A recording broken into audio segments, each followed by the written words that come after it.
Alright, so the iPhone 17 lineup is creeping around the corner, and as usual, the internet's doing its thing. Leaks, rumors, wild guesses, and this time, some of it's actually looking pretty solid.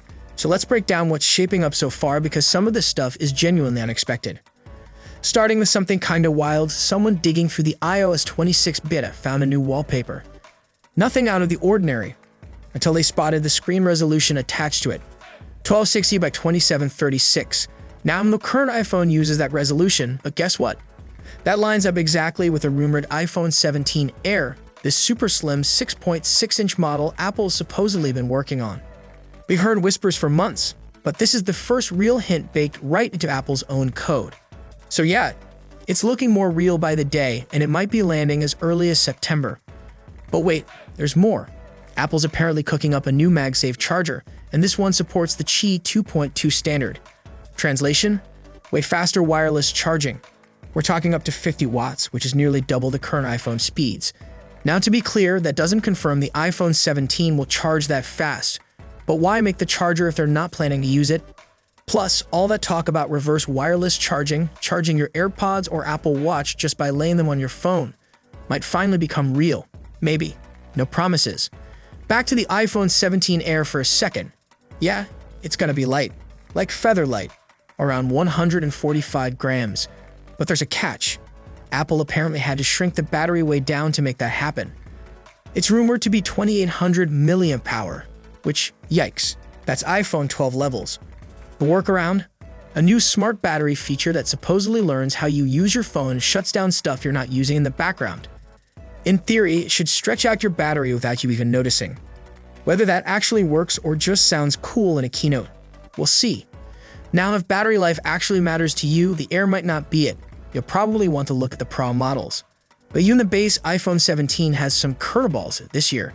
So get this, the regular iPhone 17 is getting a screen bump going from 6.1 to 6.3 inches.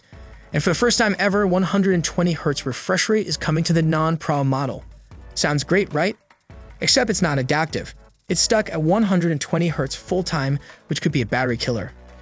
Oh, and still no always-on display. Kinda feels like a halfway upgrade. And under the hood, Apple's not exactly going all out either.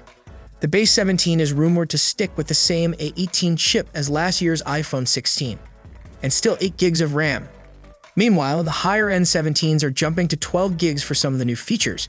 So yeah, the regular iPhone 17 feels more like a dressed-up iPhone 16 than anything truly new. Wouldn't be surprised if they even call it something else just to avoid confusion. But hey, at least we're getting new colors. Word is purple and green are in testing for the base model, and if history repeats, purple's probably gonna be the one Apple pushes hardest. People love a purple iPhone. Over on the Pro side, we're getting a throwback blue, kind of like that sky blue from the iPhone 13, but with a sleeker finish. Otherwise, it's the usual suspects: black, white, gray. Now, a few more Pro details worth mentioning. There's talk of the dynamic island shrinking a bit this year. Rumors are all over the place, but one of them says Apple's using a new lens setup to pull it off. If true, that might be the first step toward the dream of a notch-free, island-free front display. Fingers crossed. And finally, the camera. This one's gonna spark some debate. Apple's apparently upgrading the telephoto sensor to a better 48-megapixel one, which sounds great, except they're also dropping the zoom from 5x to 3.5xy, supposedly to improve portrait shots. Apple says they'll simulate 5x with digital cropping, but let's be real, it's not the same. So yeah, the iPhone 17 lineup is shaping up to be kind of a mixed bag. Some really cool upgrades, some odd choices, and a couple wait, why are we doing this? Moments. September's not far off, so we won't have to wait long to see how it all shakes out. If you're into this kind of breakdown and want to stay on top of the next wave of leaks, you know what to do. Hit that like, maybe subscribe, and I'll be back with more as soon as stuff drops. Catch you in the next one.